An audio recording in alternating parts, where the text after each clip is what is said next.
toute notre vie doit en principe être une vie de reconnaissance et de louange envers Dieu.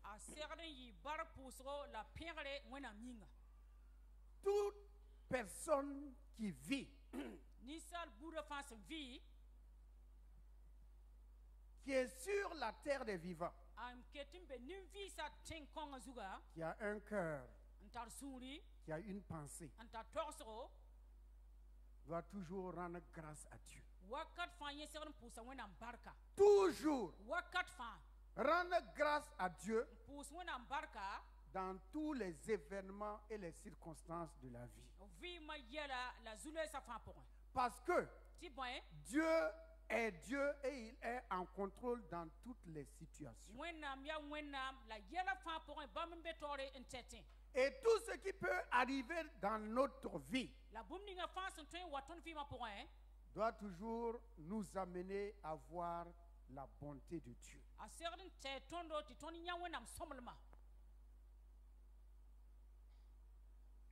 Être homme ou femme, c'est une grâce de Dieu. Si au lieu d'être homme, Dieu nous avait créé Anne, regardez comment les ânes souffrent. On les frappe, on les bat, et ils ont toujours de lourdes charges. Quand tu considères cela, et tu regardes que tu es un homme, et c'est toi qui peux frapper l'âne, alors on rend grâce à Dieu.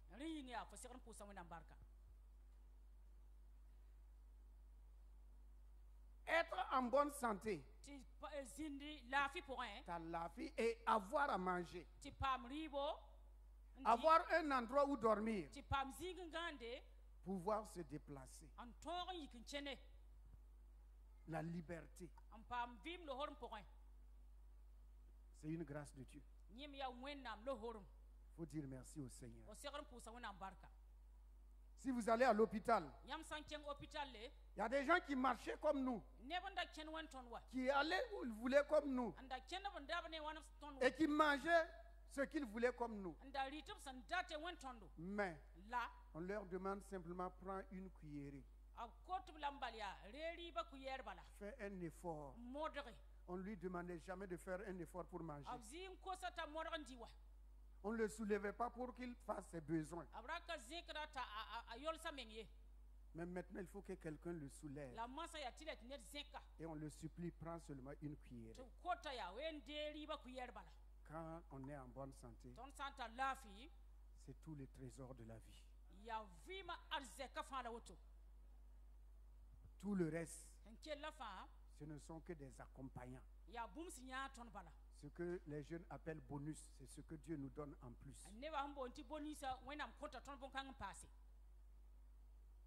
Avoir un endroit pour dormir la nuit. Si vous avez déjà voyagé, vous êtes allé à l'étranger et vous n'avez pas un endroit pour dormir, c'est en ce moment-là que vous devez savoir qu'avoir un toit où dormir, c'est important. Nous, on allait à Rome, mon épouse et moi. Et l'avion qu'on devait prendre est tombé en panne à 23 heures. On nous dit qu'on ne peut plus effectuer le vol. On était là dans le froid, c'était au mois de décembre. Et on nous dit d'attendre qu'on va nous amener à l'hôtel. On était là dans le froid. Ma femme et moi, on se regardait. Si c'était chez nous, on savait où aller. Mais Charles de Gaulle Roissy, on ne sait même pas d'abord où il faut passer pour sortir. Et on nous dit d'attendre. Bon, les Européens, eux, ils se débrouillaient pour partir. Et il y a un couple même qui nous a proposé de venir, on va prendre le train pour aller à Rome. Moi, je dis à ma femme, moi, je ne pars pas. C'est vers 2h du matin qu'on est venu nous chercher pour nous amener à l'hôtel. Je dors quand je veux. Hein? Et là, on est obligé d'attendre que quelqu'un t'amène pour te donner un endroit où dormir. Donc, si vous allez à l'étranger et vous n'avez pas un endroit pour dormir, c'est là que vous allez savoir qu'avoir une maison, rentrer et sortir dormir quand on veut, il faut rendre grâce à Dieu. Ou bien si vous voyagez, admettons que vous avez quitté Ouaga pour aller à Bobo, vous ne savez pas où dormir. Ou bien vous êtes allé dans une famille. Vous savez, au village, on attend la nuit pour te montrer là où tu dois dormir.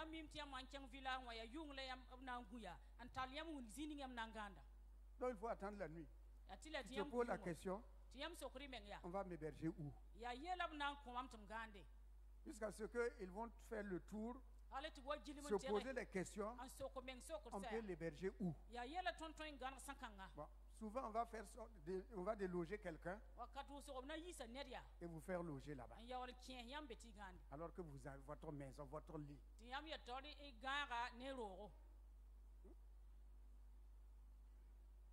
Je suis allé déjà à l'étranger. C'était en Europe. On a fait sortir les enfants de leur chambre pour me faire rentrer là-bas. Heureusement que je n'ai passé qu'une seule nuit. Parce que le lit des enfants est quand même. Et je demandais au Seigneur pourvu que le jour se lève seulement. Parce qu'après le culte, je devais partir. Donc quand vous avez un endroit où dormir tranquille, vous ronflez. Parce qu'à l'étranger, si vous ronflez, vous allez dire yeah. Mais si vous êtes chez vous, vous ronflez. Votre femme vous tapez, foka.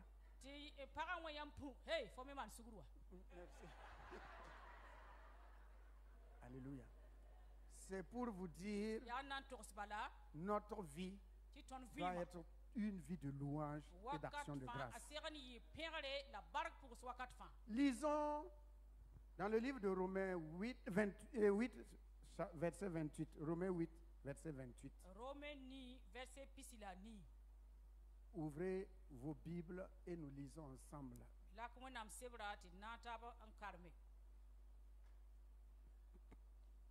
Romains 8, 28.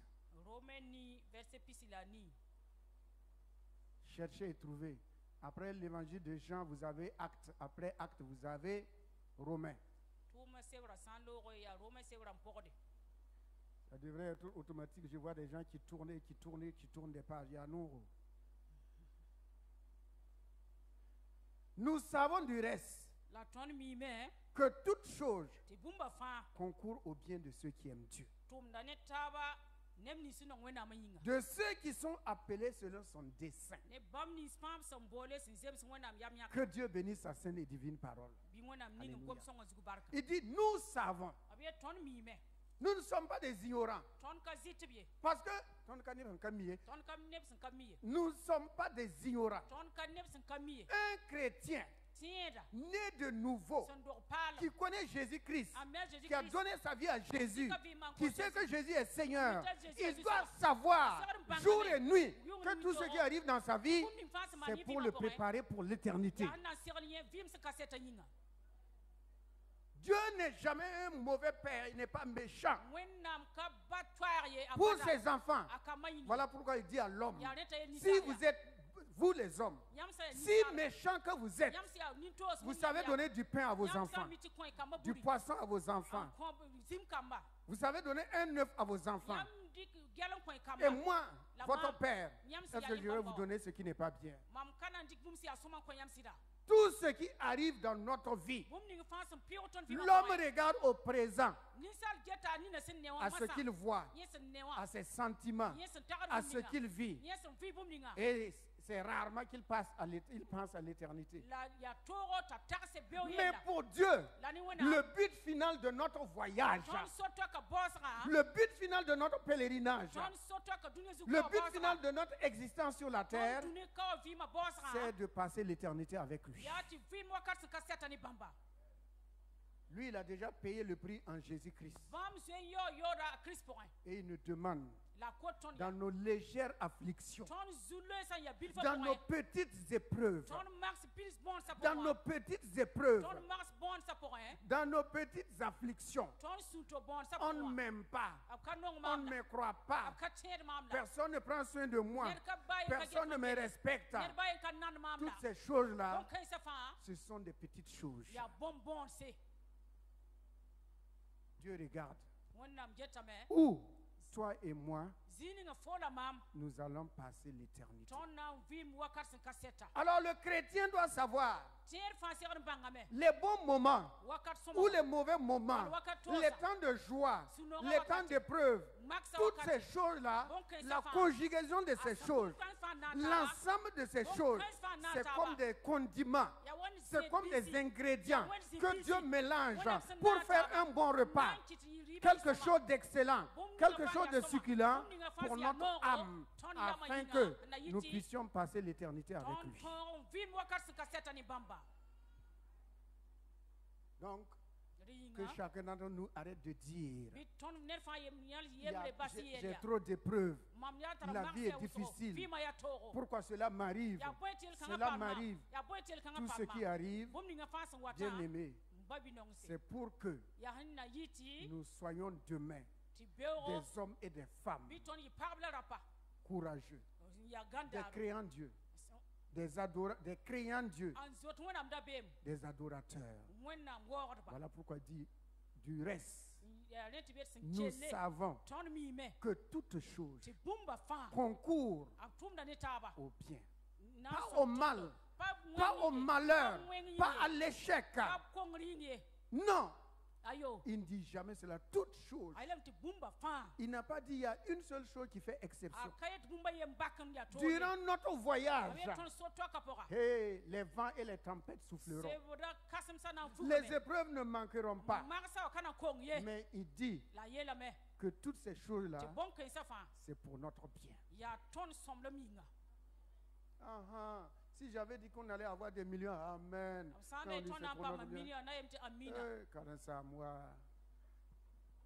C'est pour notre bien.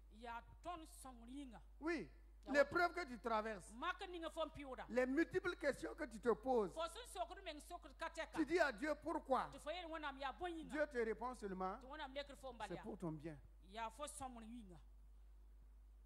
Il est Dieu. Il sait tout. Il voit tout. Il connaît tout. Il dit que toutes ces choses-là, ce sont des condiments. Pour parler terre à terre, ce sont des condiments qu'il rassemble. Il va préparer. Et quand on va sortir, on va trouver qu'il y a le lait et le miel. Après avoir traversé le désert, après avoir combattu les Philistins, les Cananéens, les Amoréens, les Moabites, Israël est sorti, il a trouvé le pays où coule le lait et le miel. Quand tu vas sortir, tu vas trouver le lait et le miel. La grâce et la vérité. Toutes choses concourent au bien de ceux qui aiment Dieu. Et c'est à dessein, c'est dans le dessein de Dieu, c'est-à-dire c'est dans le plan de Dieu. C'est dans le plan de Dieu. C'est dans le plan de Dieu. Ce n'est pas un homme. Les hommes peuvent creuser un puits. S'attendant que tu tombes dedans. Sois comme un Joseph. Tu vas tomber dans le puits, tu vas sortir, mais tu vas t'asseoir sur le trône. C'est ça. On ne pouvait pas imaginer que Joseph dans le puits allait régner. que Jacob, en fuyant la maison de son père, il a quitté la maison de son père. Il allait à l'étranger. Il ne savait pas ce qui l'attendait à l'étranger. Mais c'est à l'étranger qu'il a eu femme. Pas femme, mais jusqu'à 4 femmes. Ça ne veut pas dire que nous devons avoir 4 femmes. Okay. Jacob, vous n'êtes pas Jacob, je ne suis pas Jacob. Donc Jacob, lui, il a eu jusqu'à 4. Et 12 enfants. Plus une fille, ça fait 13. Et il a eu quoi? Des bœufs, des serviteurs et des servantes. Quelqu'un qui a quitté son pays, il fuyait son frère. Parce que son frère voulait le tuer. Et le voici qui va revenir des années plus tard. 20 ans plus tard, il revient et il dit, je forme maintenant un camp. Il dit à Dieu, j'ai traversé cette rivière avec un bâton. Un bâton sur lequel je m'appuyais, fuyant mon frère. Et je reviens maintenant et je forme une grande famille. Toutes choses concourent au bien de ceux qui aiment Dieu. C'est selon le dessein de Dieu, c'est selon le plan de Dieu. De tous ceux-là qui sont appelés, les appelés, alléluia, les appelés. C'est Dieu qui les a appelés pour un but divin, spirituel.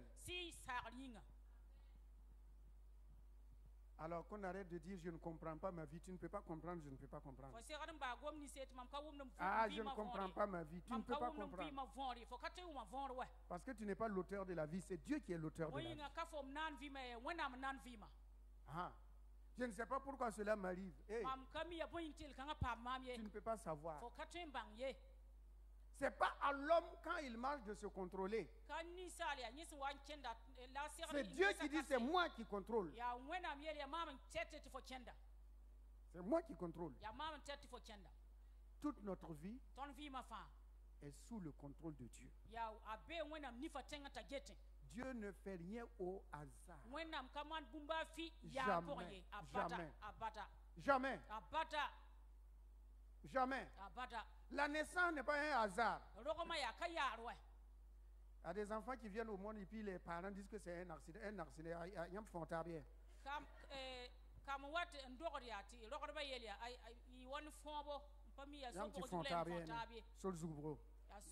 Babangida, Charles de Gaulle. C'est pas sur votre lit là. C'est quel accident? Cet enfant qu'on dit accident là, c'est dans le plan de Dieu. Il y a des gens qui disent, pourtant je ne voulais même pas. Tu ne voulais pas. Tu ne voulais plus. Tu ne voulais pas. Et il y a des hommes qui font bagarre avec leurs femmes. Que je ne voulais pas que tu ajoutes. Le nom, ouais.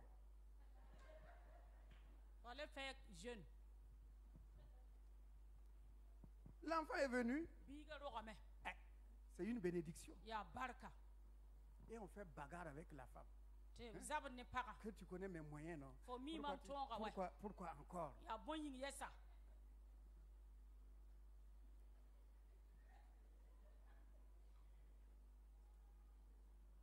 Vous voyez? Cet enfant-là est connu de Dieu. Parce que chez Dieu, il n'y a pas de hasard. Cet enfant est connu de Dieu. Et il a aussi un rôle à jouer dans cette vie-là.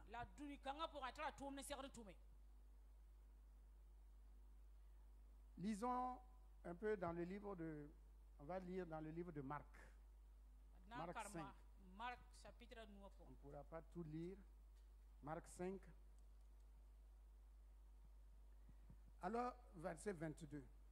À partir du verset 22. Alors vint un des chefs de la synagogue nommé Jairus.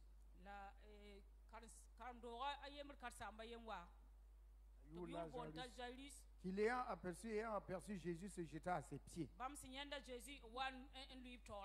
Il lui adressa cette instante prière. Ma fille est à l'extrémité. Viens, impose-lui les mains afin qu'elle soit sauvée et qu'elle vive. On s'arrête là et on va continuer le reste. Alléluia. On nous décrit la vie d'un chef. C'est un chef religieux. Il fait partie de la classe de ceux qui ont dit, si quelqu'un reconnaît que Jésus est le Messie, il va quitter la synagogue.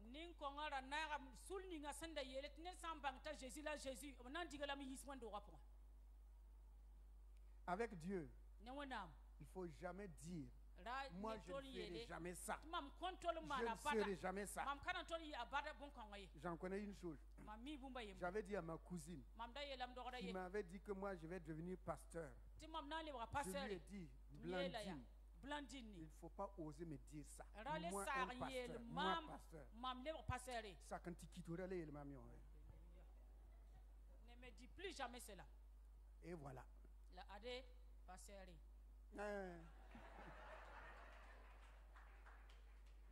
Faut jamais lancer un défi à Dieu. Voyez l'exemple de Saul, il est devenu Paul. Il est devenu Paul. Il disait à son environnement, à son assemblée, il ne faut jamais aller vers Jésus. Celui qui va là-bas, il ne vient plus à l'église. Il n'a plus accès à l'église. Alors, comme Dieu est Dieu, il va permettre qu'une épreuve arrive dans la maison de Jairus. Premièrement, il avait une seule fille. C'est Dieu qui donne. Dieu lui a donné une seule fille. Pas deux, pas trois, pas un garçon. Une fille. Il lui a donné une fille. Et cette fille faisait la joie de son cœur. Il était content. L'enfant avait 12 ans. Quand il revient de la synagogue, la jeune fille court. Papa est là. Daddy est là. Oh, je n'ai pas dit papi, j'ai dit daddy. Papa est là. Et Jairus était content d'attraper sa fille. Cette fille faisait la joie de son existence. Dieu dit à Abraham, donne-moi ton fils, celui que tu aimes, Isaac. Ok. Voici Jairus qui aimait cette fillette-là. Et voilà, la fille est malade. La fille veut mourir.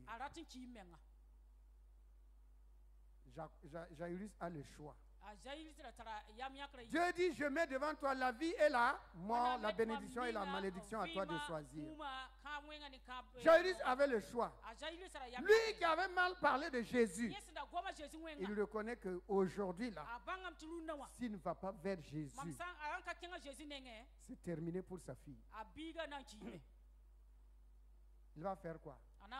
Il va déposer son orgueil, son titre, tout ce qu'il avait dit sur Jésus.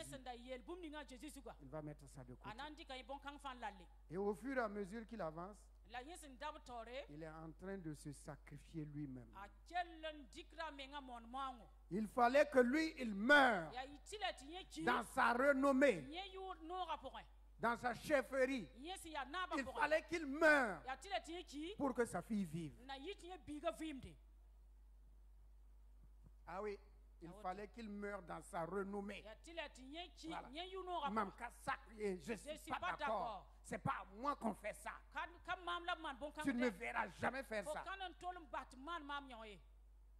Ce jour-là, ce qu'il a dit qu'il n'allait pas faire, il l'a fait. Quand deux verbes se suivent, le second est à l'infinitif. Lui, il est chef, non? Il y a un autre chef. Jésus. Et lui, il l'appelle le roi des rois. Ah, lui, il est le roi des rois. Il arrive. Il ne s'arrête pas et il se prosterne. Jairus. Ah. Donc toi aussi, tu peux te prosterner devant quelqu'un. Par respect pour tous ceux de Coupé là qui sont ici, s'il y en a.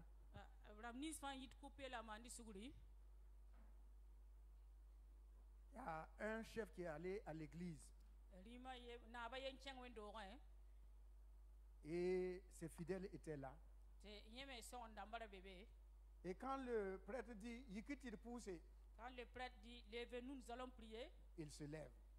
Quand le prêtre dit, asseyez-vous, il s'assoit.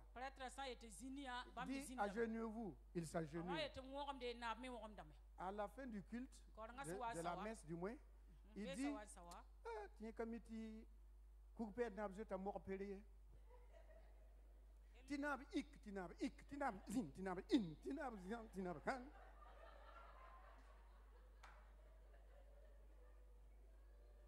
Tinab yiki, tinab yiki. Lui, il était étonné. Quand le prêtre dit qu'on se lève debout, le roi aussi se lève. Lui, il était étonné. On dit de s'asseoir, le roi s'assoit. On dit de s'agenouiller, le chef a peur du prêtre. Mais Jairus, il a trouvé un plus fort que lui. Jésus de Nazareth, le Fils de Dieu, le Sauveur et le Seigneur. Il a amené quoi? Il a déposé toute son autorité, sa chefferie de synagogue. Il vient déposer cela devant Jésus. On dit, Jésus, j'avais mal parlé de toi, mais aujourd'hui, je reconnais que c'est toi qui es la vie. Sauve ma fille. Et comme Jésus n'est pas revanchard ni belliqueux, il n'a pas dit, tu parlais mal de moi. Petit coquin, je t'ai eu aujourd'hui. C'est aujourd'hui que tu as besoin de moi. Tu as mal parlé de moi, non? J'ai entendu. Est-ce que Jésus a fait ça? Nous les hommes, on va dire, voilà, c'est parce que tu as mal parlé de moi que ta fille est malade. Ah oui, on entend des hommes de Dieu dire ça. Que c'est parce qu'on a mal causé d'eux, on a mal parlé d'eux, on les a critiqués, que le malheur vous arrive. Dieu n'apporte jamais le malheur dans la vie de quelqu'un. On a insulté Jésus, on a frappé Jésus, mais il n'a jamais maudit quelqu'un. Il a toujours dit, Père, pardonne-les, ils ne savent pas ce qu'ils font. Mais il y a des hommes de Dieu qui maudissent parce qu'on leur a mal parlé. On les a critiqués. On a critiqué Jésus, qu'est-ce qu'il a fait? Il sait qui il est et ce qu'il est venu pour faire. Il est venu pour chercher les brebis perdues. Qu'on l'insulte, ça ne lui dit rien. Qu'on le critique, ça ne lui dit rien. Même ceux qui le mettaient à la croix, il n'a insulté personne, il n'a maudit personne. Mais l'homme, une petite portion d'autorité. Je suis homme de Dieu. On ne parle pas mal d'un homme de Dieu. Si tu parles mal de moi, le malheur va t'arriver. Où? Où? Montrez-moi où Jésus a maudit quelqu'un. Même lorsque Pierre, Jean et ses frères ont dit, faisons descendre la foule sur des gens qui ne les ont pas reçus. Satan, il a dit à Jean, vous ne savez pas ce qui vous anime. Vous ne savez pas ce qui vous dirige. Le Fils de l'homme n'est pas venu pour perdre. Faire perdre les gens, jamais. Au contraire, c'est pour les sauver. Si vous voyez un homme de Dieu comme ça, dites, Seigneur, il ne sait pas ce qu'il fait. Jamais. Jamais.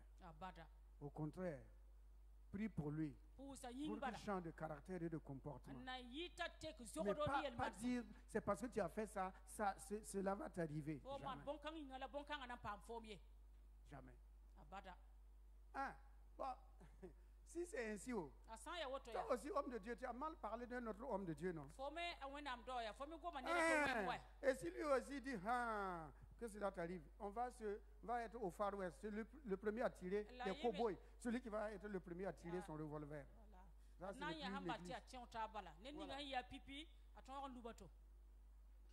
c'est pas ça. Jairus, il est mort pour rencontrer Jésus, pour voir la puissance de Dieu. Il est mort dans son identité pour voir Jésus. Le voile est déchiré. Et il a vu maintenant que Jésus, c'est celui qui donne la vie. Donc si la fille de Jairus n'avait jamais été malade, il n'allait jamais aller chercher Jésus. Jamais. Il allait toujours rester dans son erreur, dans sa vie religieuse. Si moi je n'avais jamais été malade, si je n'avais pas été malade, je ne serais pas chrétien aujourd'hui. Jamais. C'est là que je vois que toute chose qui peut arriver dans notre vie est dans un plan divin. C'est vrai, si je n'avais pas été malade, au point où j'allais mourir, je n'allais jamais aller pour que quelqu'un prie pour moi, un pasteur prie pour moi. Jamais. Comment? Papa catéchiste, moi. Maman, papa catéchiste. Hein? Dans le conseil paroissial. Hein? Ancien séminariste. Séminaire Bikoudro. Séminariste Koudro. Hein? Avec mon chapelet. 2 chapelets. L'une est accrochée à la maison pour me garder. L'autre c'est pour égrener et puis aller à l'église.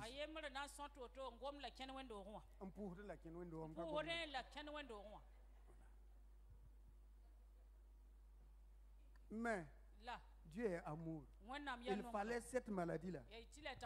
Au départ, je disais, moi je ne parle pas là-bas. Moi, allez, et puis un pasteur va prier pour moi. Et en plus, on me dit que le pasteur est aveugle. Ça avait tout gâté même.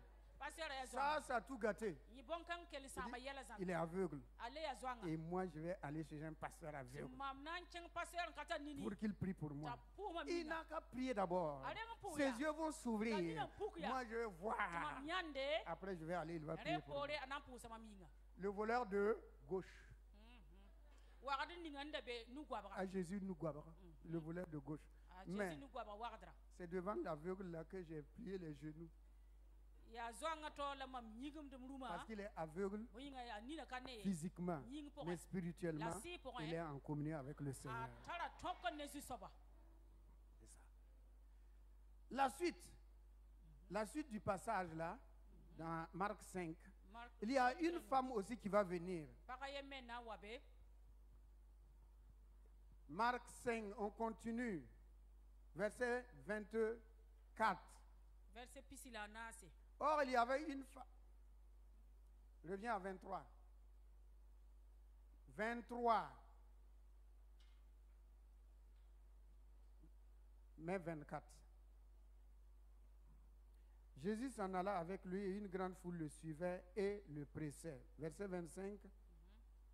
Or, il y avait une femme atteinte d'une perte de sang depuis 12 ans. Elle avait beaucoup souffert entre les mains de plusieurs médecins. Elle avait dépensé tout ce qu'elle possédait. Et elle n'avait éprouvé aucun soulagement. Mais était allée plutôt en empirant. Ayant entendu parler de Jésus, elle vint dans la foule par derrière et toucha son vêtement. Que Dieu bénisse sa sainte et divine parole. Amen. Amen. Voilà une femme malade. La fille de Jairus a 12 ans. Elle aussi, elle est malade depuis 12 ans. Il y a un comptable rendez-vous. Comme deux personnes qui se sont donné rendez-vous. 12 ans, on se donne rendez-vous devant Jésus. Et ce jour-là, elle est rentrée au-dedans d'elle-même. Pourquoi? Elle avait tout dépensé. C'est une femme qui avait de l'argent. Elle avait les moyens. Mais pour la santé, quand on vous dit qu'en matière de santé, il n'y a pas de prix. Elle a tout dépensé. Tout.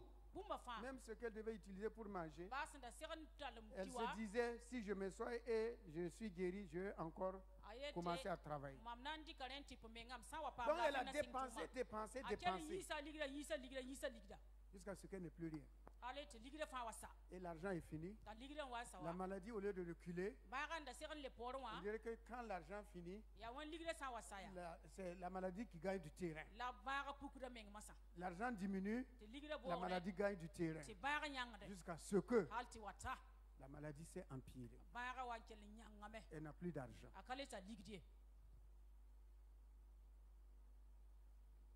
Vous savez, Jésus a dit que c'est difficile pour un riche de rentrer dans le royaume de Dieu. Pourquoi? Parce que souvent, il dit, c'est comme durant le... Qu'est-ce qui s'est passé tout de suite là? C'est FESPACO ou bien c'est quoi?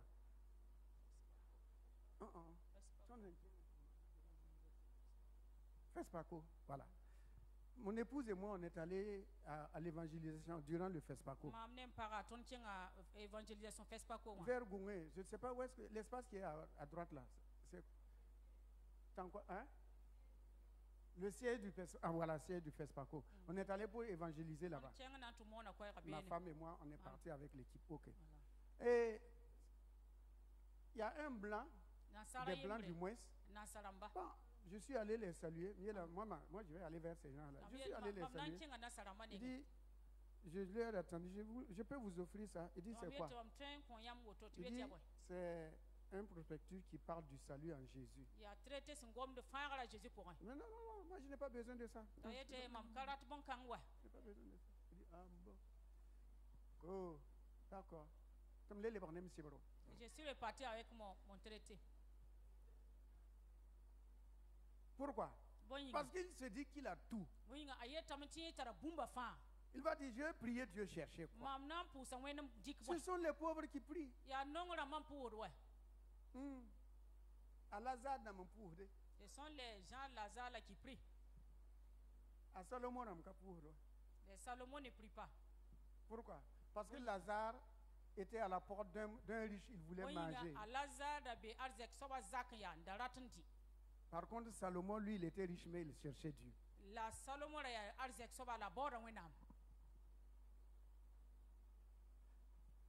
Jésus dit au jeune homme, c'est vrai, tu as tout, mais il te manque une chose. Et cette chose est essentielle. Il lui dit, va vendre tout ce que tu as, donne aux pauvres, viens et suis-moi. Il dit, c'est une nouvelle doctrine.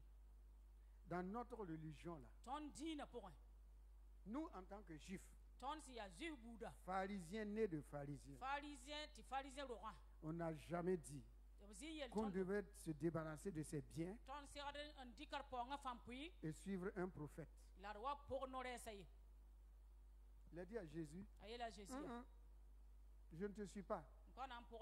Et il a donné d'eau à Jésus. Et il est parti. C'est en ce moment-là que Jésus a dit qu'il serait difficile aux riches, à un riche de passer par le trou d'une aiguille.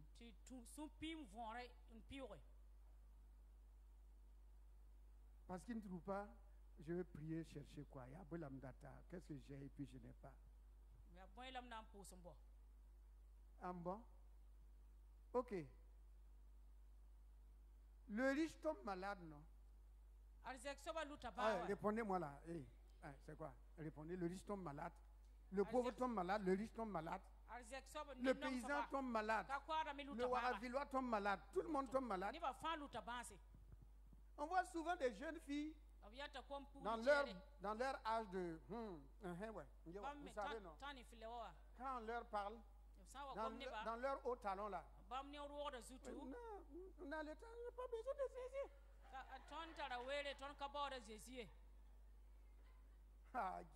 Maintenant, quand on tombe malade, je veux voir le pasteur Karambiri. Amenez-moi ce papa Karambiri. Maintenant que tu connais le pasteur Karambiri, quand on te parlait de... on a le temps. Nous les jeunes là, nous les jeunes ne tombent pas malades. Jeunes ne tombent pas malades. Jeunes tombent malades. Tout ce qui vit Tout ce qui vit doit invoquer le nom du Seigneur et rendre grâce à Dieu et bénir le Seigneur et louer le Seigneur et rendre grâce au Seigneur, car l'éternité n'a pas de prix. Yamba. Non. Donc, si cette femme n'avait pas tout perdu, elle n'allait pas rencontrer Jésus. Ce qui est important pour Jésus, ce n'est pas que la personne perde son argent, c'est que son âme soit sauvée. Son âme soit sauvée. Alexandre le Grand, il a dit en partant, en mourant, que les médecins qui l'ont soigné portent son cercueil. Qu'on laisse ses mains dehors. Et tout ce qu'il a gagné, on jette cela tout au long du parcours pour l'amener au tombeau. Il pose la question pourquoi. Il dit aux médecins, vous allez prouver au monde entier, vous médecins là, que vous m'avez soigné, mais vous n'avez pas pu me guérir. Le monde saura que vous soignez, mais vous ne pouvez pas guérir. Mes mains dehors, pour montrer au monde que je suis venu au monde les mains vides, je retourne dans le tombeau les mains vides.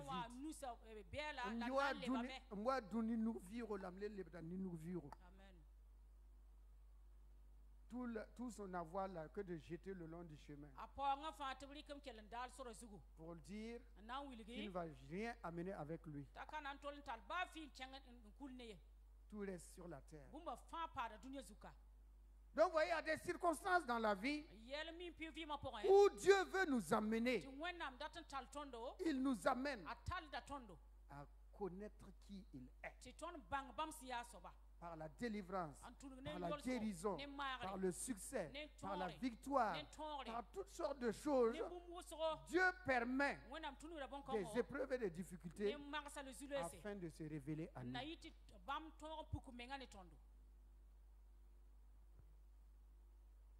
Et le petit Bartimée qui était malade, lui, il était aveugle. Et tout le temps, il était au bord de la route, il mendiait. Il mendiait. Il entend un jour que Jésus qui passe. Il se met à crier. Fils de David, sauve-moi. Si cet homme n'avait pas été malade, s'il n'avait pas perdu les yeux, il n'allait jamais demander à Jésus de le guérir. Jamais. Regardez Naaman, un Syrien dans 2 Rois 5. 2 Rois 5. Il était lépreux. Un général, mais lépreux. Général Yangwori. Il y a une petite fille qui va être sa solution. La petite fille lui dit, si tu vas en Israël, dans mon pays là, il y a un prophète là-bas. Tu vas être guéri de ta lèpre. Bon, il va partir avec ses galons, avec un cortège, pour aller voir le roi d'abord. C'est protocole. Il va voir. On te dit d'aller voir le prophète. Tu vas voir. Pour montrer ses lettres de créance. On m'a envoyé. Je viens dans ton pays. Bon, comme tu sais, c'est moi qui vous ai. C'est moi qui vous ai battu là. C'est moi le général Naaman. Aïe, général Naaman. Et puis tu es lépreux. Tu m'as battu, mais tu es lépreux. Moi, je suis en bonne santé. Hein? La queue d'un lion est plus importante que la tête d'un rat. C'est pas ça?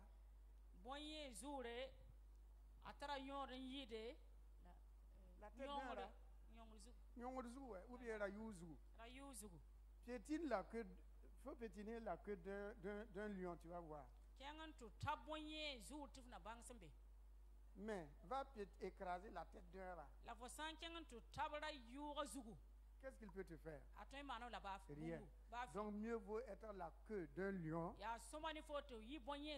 que d'être la tête d'un rat. Il est général, il a gagné la guerre, mais il est lépreux. Il vient en colonisateur. C'est moi, Naaman, général de l'armée syrienne. C'est moi, grâce à moi, stratégiquement, je vous ai gagné et j'ai gagné la guerre. Bon, mais je suis lépreux. Faut me guérir. Le roi d'Israël aussi se lève sur ses deux pieds. Il dit voilà, tu viens me chercher bagarre. Depuis quand on t'a dit que moi je peux guérir la lèpre? Voilà. C'est de la provocation. Tu veux encore nous faire la guerre. Tu ne sais pas par où passer. Et tu viens me dire de te guérir de ta lèpre. Et il se lève. Il déchire ses habits. Il vient me provoquer. Et Naaman retourne. Mais on lui a dit, il faut aller voir le prophète. Il y a quelqu'un qui lui a dit, il faut aller voir le prophète. Il arrive avec une grande suite. Si c'est aujourd'hui, ce sont les motards. Gendarme dans les motards, dans ma bien pour les ramans. Il y a pimpant. Regardez, Naaman le général, Naaman le général. Maintenant qu'on fait pipi, Naaman le général dit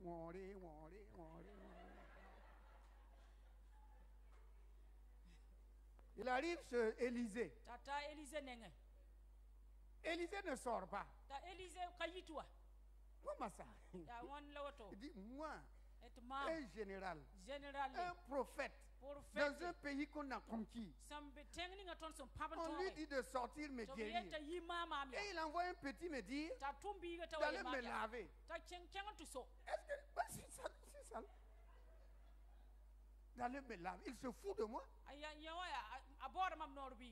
Il ne m'a même pas vu. Comment il peut savoir que je suis sale? Voilà. Vous les religieux là, vous êtes comme ça. Vous êtes dans l'intérieur et puis vous dites que vous voyez, tu vois quoi? Tu vois quoi? Est-ce que je suis sale? Et il va se mettre à dire, dans mon pays, il y a des grands fleuves là-bas. Bien même plus que vos fleuves en Israël. Quittez là-bas. Et il est fâché. Parce que Élisée n'est pas sorti. Il ne l'a pas honoré. Il ne l'a pas respecté. Et il est fâché. Il ne m'a pas bien reçu. Je suis allé chez lui. Il ne m'a même pas bien reçu. Il ne m'a pas donné une bonne chaise. Il ne m'a même pas fait rentrer dans son salon. Il m'a reçu dehors. Et moi, qu'il reçoit dehors. Moi qui le reçois dehors. Il ne me connaît pas. Hein? Je l'attends. Attends-le. Élisée ne veut pas sortir. Il repart. Certainement en repartant, il s'est dit, prochainement, si on va faire la guerre, pour un Zambé, c'est la tête de Élisée je vais couper. Parce qu'il s'est foutu de moi. Mais il y a un de ses serviteurs qui a dit, hey, tu es lépreux. D'ici quelque temps, tout le peuple saura, tes mains vont partir. Tu ne pourras plus aller à la guerre. C'est fini pour toi. Hey, c'est pas mieux d'aller te laver? Si on t'avait demandé de faire quelque chose de dur, est-ce que tu allais faire dire, ah oui, comment? Oui, ça c'est une bonne épreuve. Mais aller me laver dans l'eau, est-ce que je suis sale? Hey, va te laver, lépreux, va te laver, lépreux, va te laver.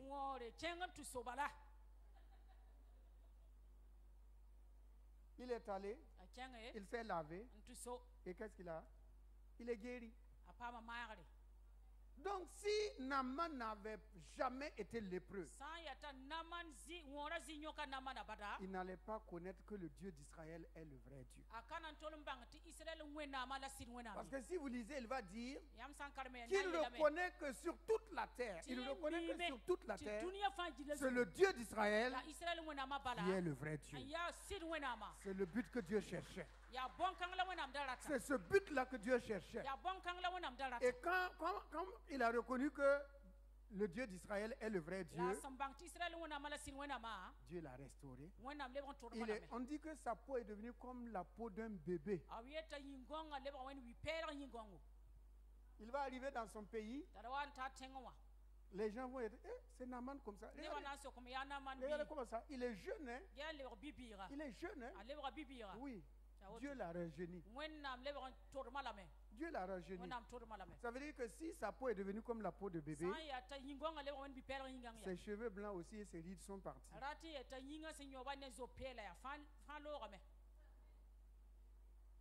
Ou bien, les rides aussi doivent être parties.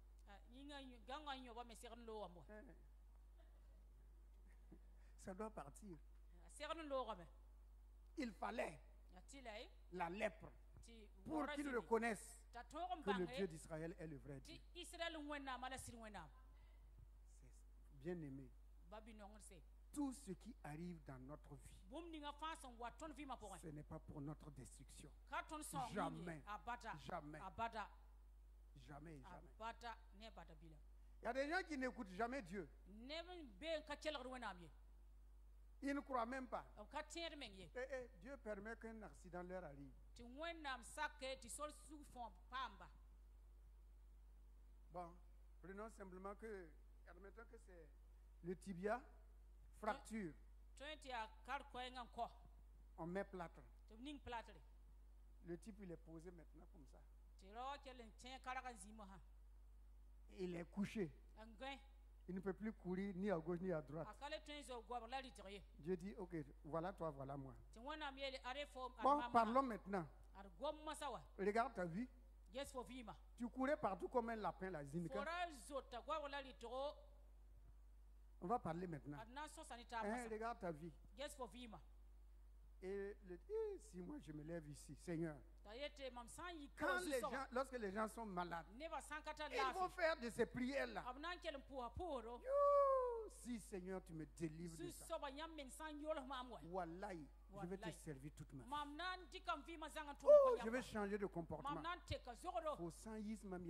Si tu me délivres de cette situation-là. Non, Seigneur, j'irai toujours à l'église. C'est pas venir à l'église là le problème.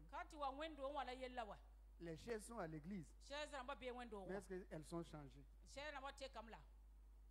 On les appelle des chaises de l'église. Ici, mais est-ce que ça ne fait rien?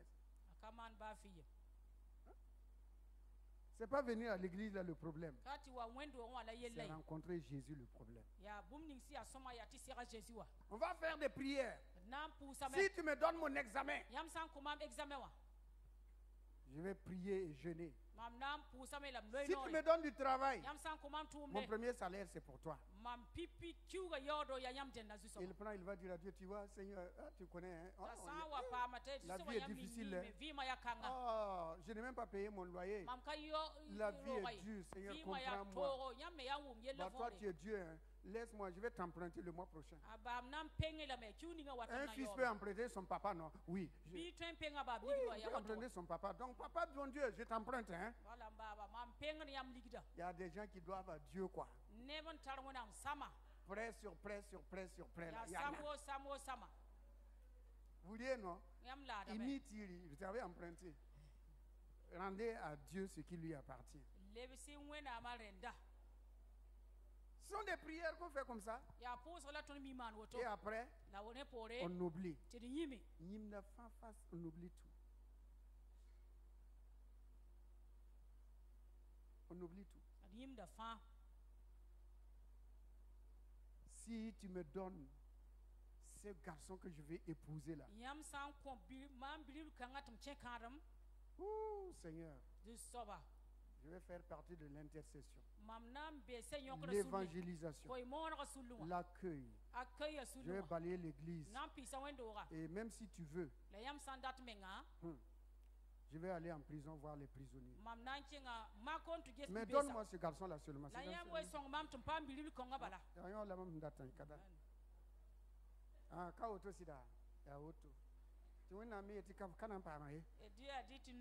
Donc si c'est comme ça, je ne viens plus à l'église. Seigneur, je t'ai demandé. Tu as demandé de demander, vous recevrez. Je t'ai demandé. Mais ce n'était pas ton mari. Attends, il va venir. Si c'est évangélisé là, Dieu a des évangélistes. Si c'est prier, Dieu a des intercesseurs. Ou bien, il ne faut pas dire à Dieu, si tu me donnes, voilà, je vais prier maintenant. Tu pries pour Dieu, non? Tu pries pour Dieu. Tu pries pour toi-même. Souvent, Dieu, quand il nous regarde, on est en train de parler comme des enfants. Seigneur, si tu me donnes un travail, je vais te donner mon premier salaire. Ah bon, tu l'as déjà vu au supermarché? Tu as déjà vu Dieu au supermarché? C'est pour ta bénédiction. C'est pour toi-même. Toutes choses concourent au bien de ceux qui aiment Dieu.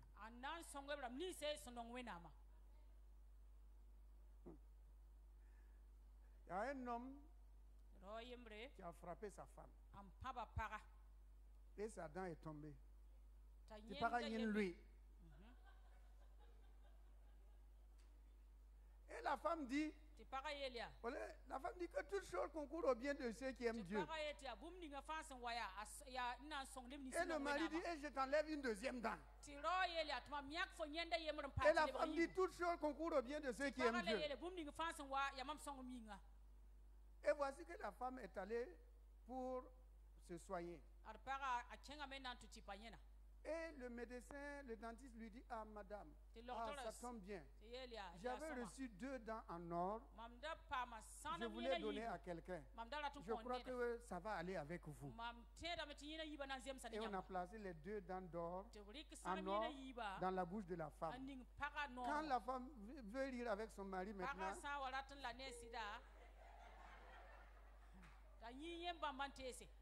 c'est 2 dents en or. Hey, toutes choses concourent au bien de ceux qui aiment Dieu. Et le monde sait 2 dents. Toutes choses concourent à notre bien. Même quand on est malade, ce n'est pas pour mourir, c'est pour nous enseigner afin qu'on s'attache à Dieu. Quand on est couché, on ne peut pas sortir là. C'est parce que Dieu veut nous parler et nous ramener sur le droit chemin. Il est écrit que tous ceux qui sont appelés, si tu es appelé, tout ce qui va se arriver dans ta vie, c'est dans un but divin pour que tu passes d'un point A à un point B. Prions. Alors, quelle que soit la situation que tu traverses, rends grâce à Dieu. Dis au Seigneur, je sais que c'est pour mon bien. Ah, tu m'as abaissé pour un moment pour me relever. Ah oui. Tu m'as rabaissé un instant pour me relever. Tout ce qui se passe dans la vie, dans ta famille, dans l'éducation de tes enfants, dans ton commerce, dans ton travail, dans tes études, tout a un but divin. C'est pour l'éternité. Dieu regarde à l'éternité. C'est pour l'éternité. C'est pour l'éternité. Jairus n'aurait jamais reconnu que Jésus est Seigneur. Si sa fille n'était pas dans cet état. Naaman n'aurait jamais reconnu que le Dieu d'Israël est le vrai Dieu s'il n'avait pas été lépreux. Dis au Seigneur ce matin, révèle-toi à moi dans cette situation.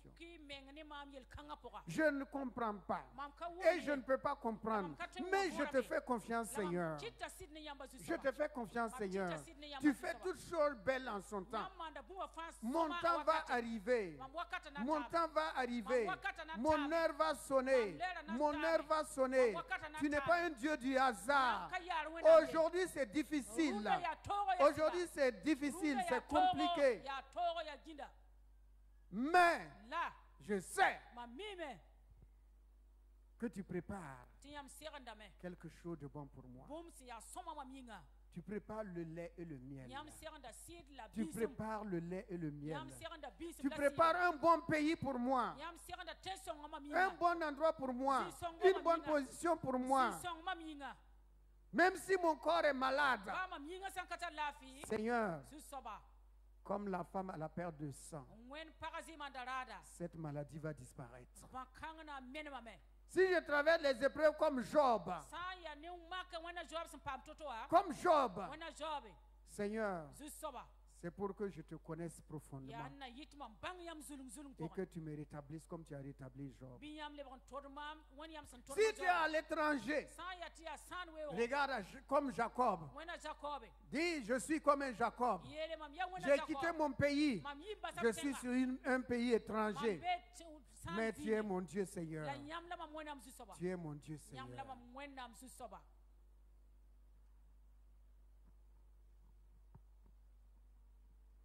Si tu as été rejeté, fiancé plusieurs fois,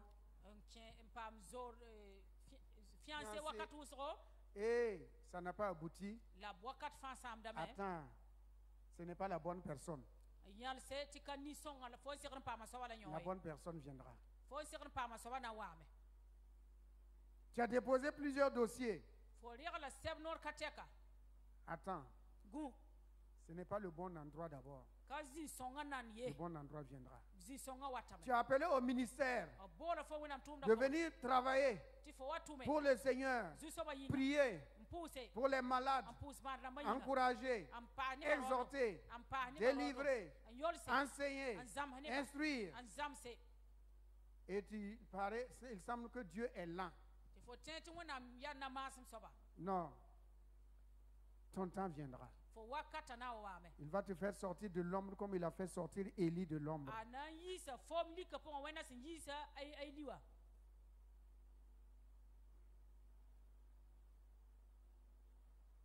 Tous ceux qui sont appelés selon son dessein.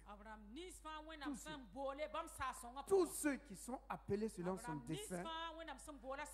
Tout ce qui peut se passer dans leur vie. Dieu est en contrôle. Il n'est pas le Dieu du hasard. Il est en contrôle. Il voit tout. Il sait tout. Il connaît tout.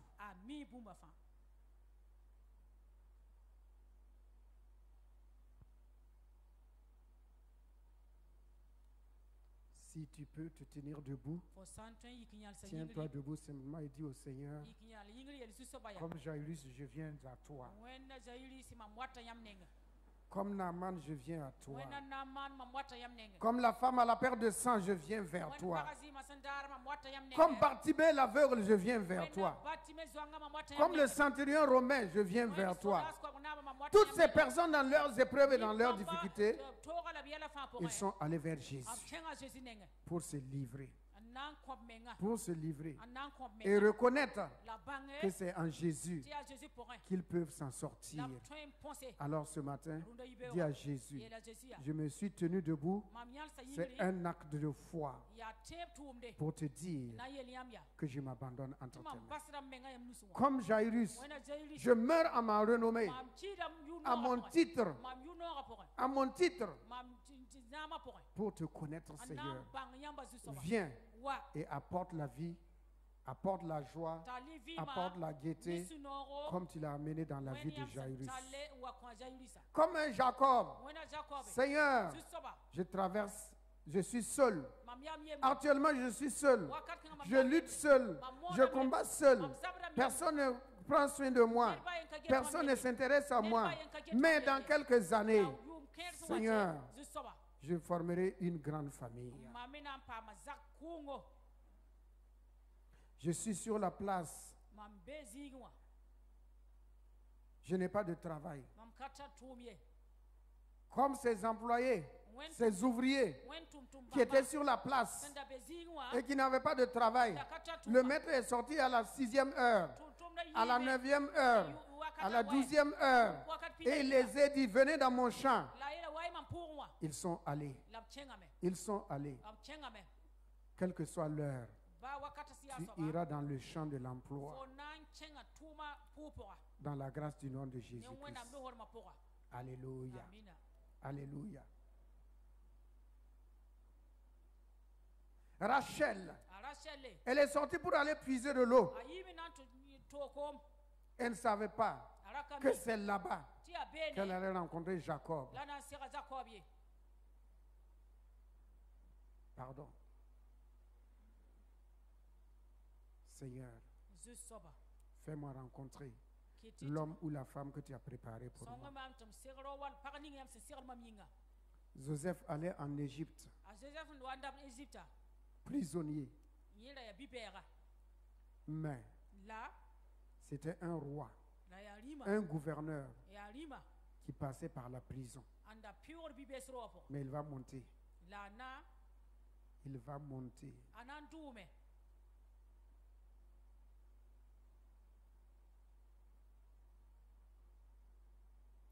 Toute semence que tu sèmes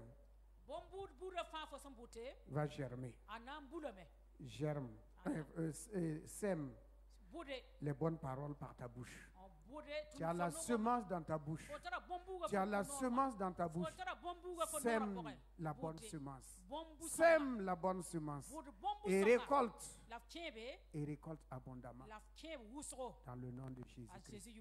Père, qu'il soit fait selon la foi de chacun. Tu fais toutes choses belles en son temps. Et toutes choses, c'est pour notre bien. Nous te disons infiniment merci. Quel que soit ce qui se passe, ce qu'on a entendu, ce qu'on a vu, ce qu'on a vécu, Père, toute la gloire est à toi. Nous ne serons jamais dans la défaite, ni dans l'échec. Toujours en haut et jamais en bas. Toujours premier et jamais dernier. Que toute la gloire soit à toi. Toi qui es la source de toute vie. Si dans ta maison, il n'y a pas d'enfant pour égayer la famille, il y a ton Isaac aussi qui viendra. Alléluia. Si tu n'as pas encore fini de construire, Dieu est Dieu. Il sait où trouver les finances pour que tu termines ta construction. Parce qu'il est Dieu. Il est la source. Il est la source. Élevons la voix et rendons grâce à Dieu. Seigneur, nous te disons infiniment merci. Merci et merci et merci. Toute chose concourt à notre bien. Toute situation est dans ta main, Seigneur. Tu n'as jamais échoué. Ceux qui nous ont devancés, ils n'ont pas échoué parce qu'ils ont mis leur confiance en toi. Nous aussi, nous ne pouvons pas échouer. Jamais. Même Jonas dans le ventre de la baleine, il a reconnu que c'est toi qui es Dieu. Seigneur, ce matin, ouvre nos yeux et nos cœurs afin que nous sachions que c'est toi seul qui es Dieu, c'est toi seul qui es Seigneur. Béni sois-tu